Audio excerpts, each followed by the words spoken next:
বিজেপির fact finding committee তারা এই মুহূর্তে পৌঁছেছে মীনা দেবী পুরোহিতের বাড়িতে। সেই ছবি আপনারা দেখতে পাচ্ছেন সরাসরি রিপাবলিক বাংলায়। নবান্ন অভিযানে নির্মল পুলিশের অত্যাচার এবং ধুন্ধুমার তার তথ্য অনুসন্ধান করছে বিজেপির ফ্যাক্ট ফাইন্ডিং কমিটি। তথ্য অনুসন্ধান 5 সদস্যের কমিটির এই মুহূর্তে মীনা দেবী পুরোহিতের বাড়িতে। আমরা কথা বলবো, সরাসরি রয়েছেন প্রতিনিধি সৌরজ্যোতি। সৌরজ্যোতি, কি ছবি?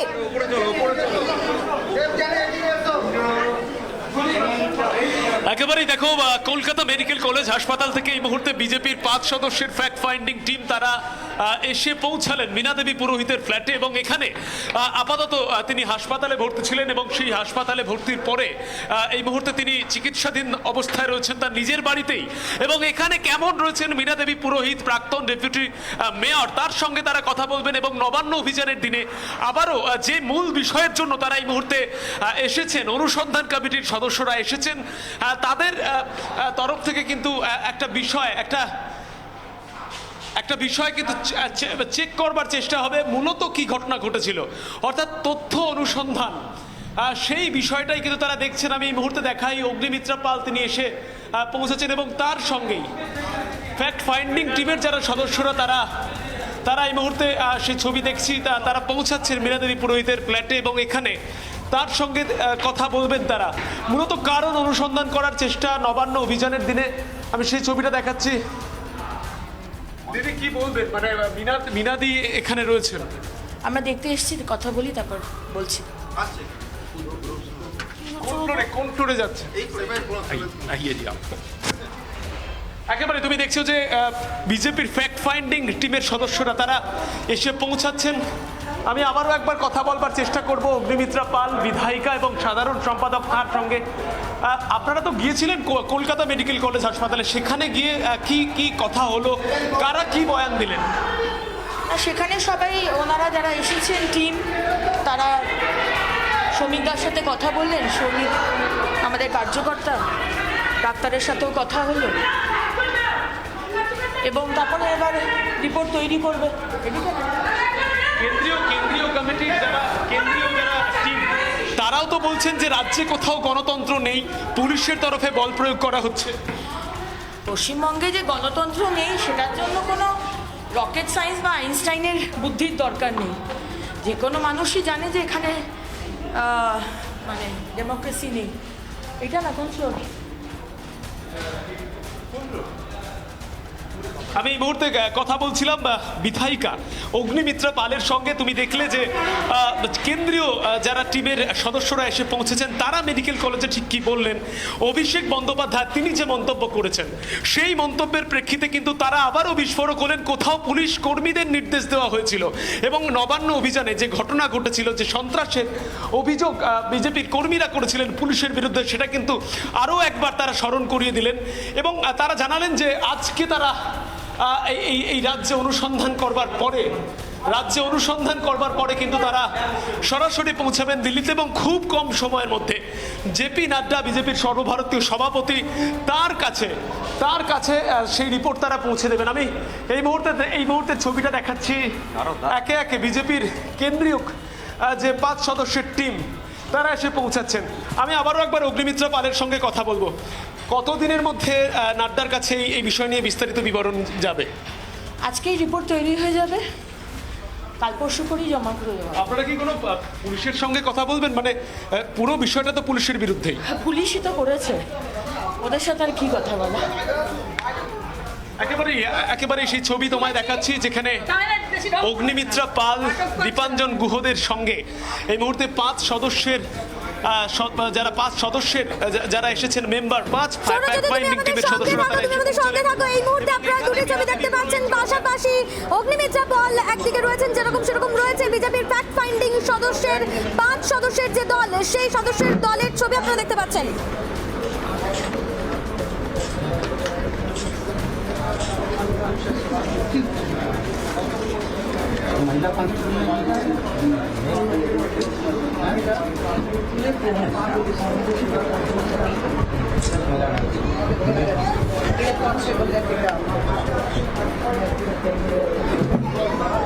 वहीं पर बिल्डिंग हुई, गिर गए और बिल्डिंग वहीं को।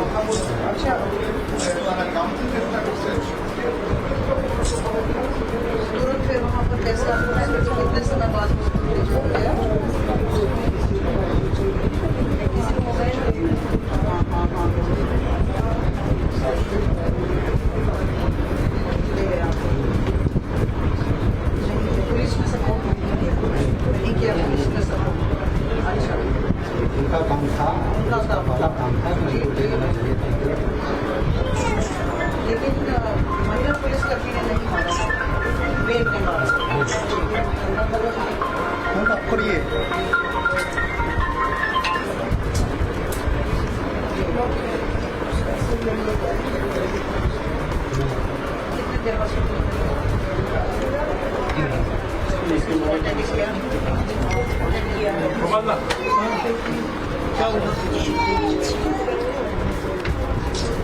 आप काउंसलर हैं?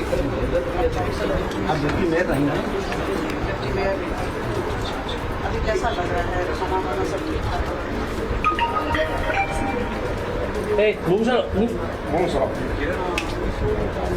अच्छा ये मत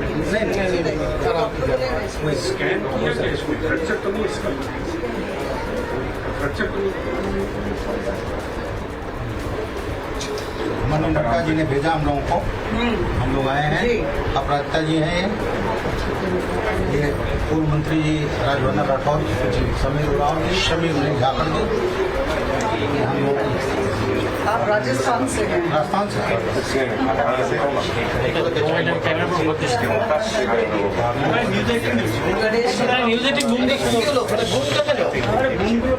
जिस तरह से उन्होंने बर्बरता के साथ सबको पता है उस समय कोई ऐसा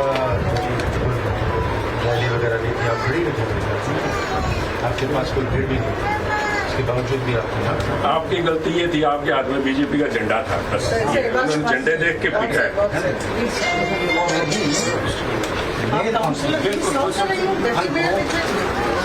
झाड़ू आपने हम लोग सब लोग नड्डा जी ने भेजा है हम सबको।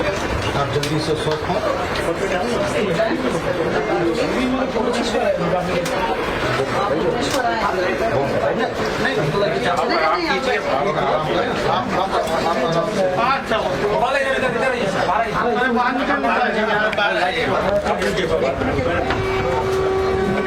थोड़ी रास्ते से बाहर निकल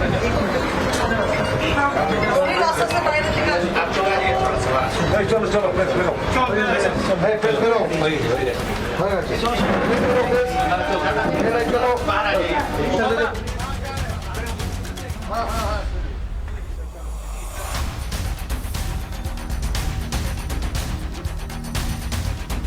এই মুহূর্তে আপনারা দেখতে পাচ্ছেন সেই ছবি। বিজেপির ফ্যাক্ট ফাইন্ডিং দল এবং অগ্নিমিত্রা পল তারা সকলেই রয়েছেন, কথা বললেন মীনা দেবী পুরোহিতের সঙ্গে। আমাদের প্রতিনিধি প্রজ্ঞা রয়েছে। প্রজ্ঞা, তোমার কাছ থেকে জানতে চাইবে এই মুহূর্তে ছবিটা।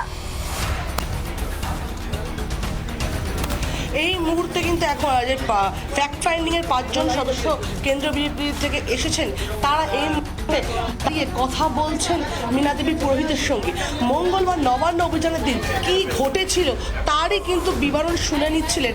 কিভাবে বিজেপি কর্মী সমর্থকদের উপর সেদিন আক্রমণ করা হয়েছিল, কিভাবে তাদের মারা হয়েছিল, তাদের কিভাবে আক্রমণ করা হয়েছিল, সেই বিবরণ মীনা দেবী বলছেন। এবং সেই সঙ্গে তিনি কিভাবে আক্রান্ত হয়েছিলেন এবং তার শারীরিক অবস্থা বর্তমানে কি, সেই বিষয়ে সম্পূর্ণ তথ্য কিন্তু তুলে দিচ্ছেন।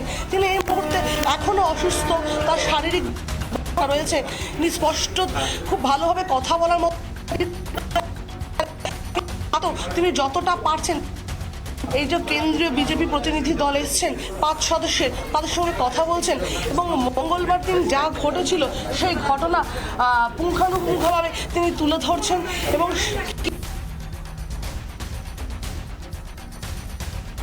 আগে এবং ভোট পরবর্তী হিংসা যেভাবে রাজ্যে অব্যাহত রয়েছে সে কথাও বলে চলছেন এবং বিজেপি কর্মীদের প্রত্যেক দিন কীভাবে দুর্ভোগের সম্মুখীন হতে হচ্ছে সে কথাও তিনি বলেছেন। সেই সঙ্গে মঙ্গলবার দিনকে নবান্ন অভিযানের সময় কী ধরনের আগের থেকে জল কামান সমস্ত যেভাবে মজুত করে রাখা হয়েছিল, পুরো প্ল্যানিং করে রাখা হয়েছিল যে বিজেপি কর্মীরা এলেই তাদের মারমুখী হবে পুলিশ এবং তাদের যেভাবেই হোক বাধা দেবে, তাদের নবান্ন পৌঁছতে দেওয়া যাবে না। কলকাতা শহর একেবারে প্রজ্ঞা, আমরা তোমার কাছে যাব, তবে এই মুহূর্তে আমাদের সঙ্গে রয়েছেন আমাদের আরো এক প্রতিনিধি সৌরজ্যোতি। তোমার কাছ থেকে জানতে চাইবো, অগ্নিমিত্রা পল তিনি যেরকমটা বলছিলেন যে আজই রিপোর্ট জমা দেওয়া হবে জেপি নাড্ডার কাছে।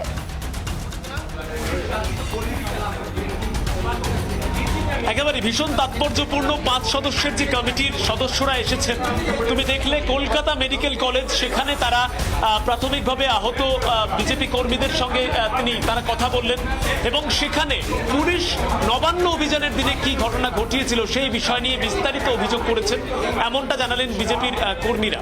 এবং তারপরে আমরা দেখছি যে প্রাক্তন ডেপুটি মেয়র মীনা দেবী পুরোহিত, তার বাড়িতে এসে পৌঁছেছে ফ্যাক্ট ফাইন্ডিং টিমের সদস্যরা। এই মুহূর্তের সেই একেবারে ভিতরে তারা কথা বলছেন মীনা দেবী পুরোহিতের সঙ্গে এবং এই জায়গায় কথা বলবার পরে তারা নবান্ন অভিযান সম্পর্কিত সমস্ত তথ্য নেওয়ার পরে পৌঁছাবেন হেস্টিংসের বিজেপির নির্বাচনী কার্যালয়ে। সেখানে গিয়ে তারা আবারও একবার বৈঠক করবেন, নিজেদের অর্থাৎ দলের যারা সদস্যরা রয়েছেন তাদের সঙ্গে কথা বলবেন এবং সন্ধ্যার ফ্লাইটে তারা পৌঁছাবেন দিল্লিতে। এবং আগামীকাল ভীষণ গুরুত্বপূর্ণ, তার কারণ হলো সারাদিন কথার ভিত্তিতে, বিভিন্ন অনুসন্ধানের ভিত্তিতে যে রিপোর্ট তারা তৈরি করবে। তুমি আমাদের সঙ্গে থাকো, এই মুহূর্তে আমাদের সঙ্গে টেলিফোন লাইনে রয়েছেন জয়প্রকাশ মজুমদার, তৃণমূল নেতা। আমাদের সঙ্গে রয়েছেন জয়প্রকাশ মজুমদার, স্বাগত আপনাকে রিপাবলিক বাংলা। এবং যে প্রশ্নটা থাকবে যে ফ্যাক্ট ফাইন্ডিং কমিটি এসেছে এবং তারা তদন্ত করছে, আজ রিপোর্ট যাবে জেপি নাড্ডার কাছে, কি বলবেন এই বিষয়ে? দেখুন, কার ফ্যাক্ট, কোন ফ্যাক্ট, কি ফ্যাক্ট ফাইন্ডিং কমিটি, কারা সেটা করেছে, তার নিজেদের অধিকারই বা কি এই ফ্যাক্ট বার করার উদ্দেশ্যে, তার কোনো ঠিক ঠিকানা নেই। বলে দিচ্ছে ফ্যাক্ট ফাইন্ডিং কমিটি এসছে আর সেইটা মিডিয়াতে হইচই করে চলছে। কে অধিকার দিয়েছে ফ্যাক্ট ফাইন্ডিং কমিটি? কে তৈরি করেছে? একটা পলিটিক্যাল পার্টি নিজেদের মতন করে তৈরি করে পাঠাচ্ছে, তারা আবার রিপোর্ট দেবে সেই পলিটিক্যাল পার্টির প্রেসিডেন্টের কাছে। এগুলো দুঃছাই ফ্যাক্ট ফাইন্ডিং কমিটি। এর কোনো বাস্তবিকতা নেই, এদের কোনো সততা নেই, এদের কোনো নিরপেক্ষতা নেই। তারা আবার ফ্যাক্ট ফাইন্ড করবে। ফ্যাক্ট ফাইন্ড কমিটি করতে গেলে তার কোনো বিশেষত্ব থাকতে হয়, এমন থার্ড পার্টি কাউকে দিয়ে করাতে হয় যাদের নিরপেক্ষতা থাকে। পার্টিরই এমপি, পার্টিরই লোকজনদের দিয়ে পার্টির বিষয়েই ফ্যাক্ট ফাইন্ডিং হবে, আবার রিপোর্টও করবে পার্টির প্রেসিডেন্টকে। এ তো তামাশা হচ্ছে। তামাশার ফ্যাক্ট ফাইন্ডিং কমিটি এই বিজেপি যেটাকে এনেছে, এতে কোনো গুরুত্ব দেওয়ার প্রয়োজন নেই। আপনারা দেখাচ্ছেন বটে, কিন্তু আমার মনে হয় আপনারা যে ফুটেজ দিচ্ছেন সে ফুটেজটারও প্রয়োজন নেই, কারণ এর কোনো বিশেষত্ব নেই, এর কোনো গুরুত্বও নেই। অনেক ধন্যবাদ আপনাকে। I can only say to this kind of arrogance is कि आपने माथे में गोली तो नहीं मारी, परंतु आपने अपने माथे पे नहीं, प्रदर्शनकारियों के माथे पे नहीं, आपने बंगाल के माथे के ऊपर ऐसा कलंक लगाया भ्रष्टाचार का। वो भ्रष्टाचार का जो कलंक है किसी गोली से भी बदतर है। बंगाल के अब स्वाभिमानी बंगालियों के ऊपर भ्रष्टाचार के ऊपर जब ढेरों पकड़े जा रहे, mountains of notes, crore and crore of rupees, चाहे कोयले की दलाली है, चाहे नौकरियां बिक रही हैं, चाहे रेते का व्यापार चल रहा है, चाहे हर किस्म का घोटाला। आज मैं समझता हूँ Bengal, the name of proud Bengal, हमारा कहते थे, we use to say when we were in school और college we learned India use to be, जिसका सोने की चिड़िया हुआ करती थी, और सोने की चिड़िया के पंख अंग्रेज खींच खींच के ले गए। वो तो लोग कहा करते थे, पर बंगाल का तो नारा था हमार सोनार बांग्ला। उस स्वर्णिम बंगाल को किस तरह से लूटा इन्होंने। लोग 2 वक्त की रोटी के लिए लड़ रहे हैं और यहाँ पे मंत्री जी के पलंग के नीचे करोड़ों रुपए पड़े हैं साथ। ये बंगाल था, ये बंगाल देश के लिए उदाहरण बनेगा।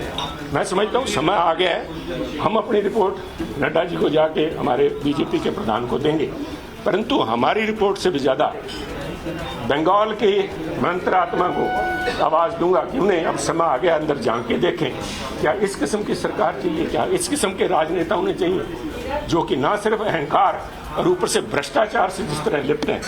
और आज के जिस तरह से जब मैं कार्यकर्ताओं से मिला हूँ और उनका हौसला देखा है, मैं समझता हूँ उन्होंने आज देश के माननीय प्रधानमंत्री नरेंद्र मोदी जी का आज जन्मदिन है, उन्हें सबसे बड़ी सौगात अगर बंगाली मानस ने दी है तो वो ये दी है कि उन्होंने भ्रष्टाचार के खिलाफ आंदोलन किया है। भ्रष्टाचार को खत्म करने के लिए जो नारा था, क्या था, चोर डरो जेल भरो। अब चोर खत्म करके राष्ट्र को भ्रष्टाचार मुक्त करने का जो आह्वान है माननीय प्रधानमंत्री नरेंद्र मोदी जी का, उसके ऊपर इन्होंने अपनी लाठियाँ भी खाई हैं, डंडे भी खाए हैं, अत्याचार भी सहे हैं। लोग आज भी जेल में हैं, आज भी उनकी बेल नहीं हो रही, जमानतें नहीं हो रही।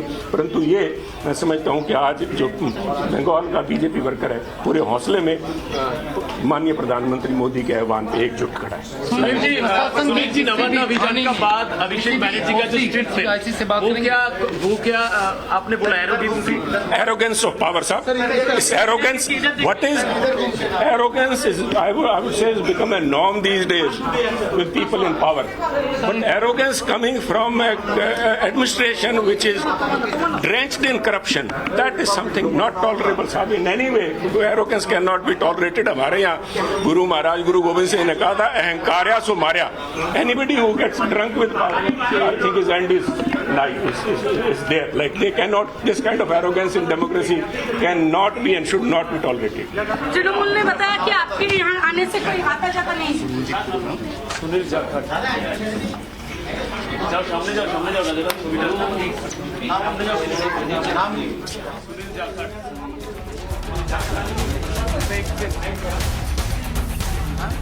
এই মুহূর্তে আমরা কথা বললাম সুনীল জাখারের সঙ্গে। তিনিও কিন্তু কার্যত তার যে অভিযোগ, তার যেটা বক্তব্য যে কোথাও পুলিশ প্রশাসনের ক্ষমতাকে কায়েম করবার জন্য এই ধরনের অহংকার সুলভ মন্তব্য করেছেন অভিষেক বন্দ্যোপাধ্যায়। তুমি দেখেছো অভিষেক বন্দ্যোপাধ্যায় তৃণমূলের সেকেন্ড ইন কমান্ড, তিনি নবান্ন অভিযানের পরেই এসিপি তাকে দেখতে গিয়েছিলেন হাসপাতালে এবং তারপরে সংবাদ মাধ্যমের কাছে তার যেটা বক্তব্য ছিল যে ঘটনাস্থলে সেদিন যদি তিনি থাকতেন সেক্ষেত্রে কিন্তু তিনি সরাসরি কপালে গুলি করতেন। এই মন্তব্য নিয়ে কিন্তু সারা দেশ জুড়ে এই মুহূর্তে সরগরম সমালোচনা চলছে। কেন অভিষেক বন্দ্যোপাধ্যায় তিনি এই মন্তব্য করলেন? তার মধ্যেই কিন্তু আবারও কেন্দ্রীয় সদস্যরা যারা এসেছেন, এই মুহূর্তে আমি আবারও একবার বলবো আমার ভিডিও জার্নালিস্ট পিনাকিকে, এই মুহূর্তে 5 সদস্যের কমিটি তারা কথা বলছেন মীনা দেবী পুরোহিতের সঙ্গে। তাদের কিন্তু বারবার যেটা বক্তব্য যে বাংলায় গণতন্ত্র নেই, গণতন্ত্র বিপন্ন হয়েছে এবং পুলিশ প্রশাসনের সার্বিক ক্ষমতা নিয়ন্ত্রণ করছে।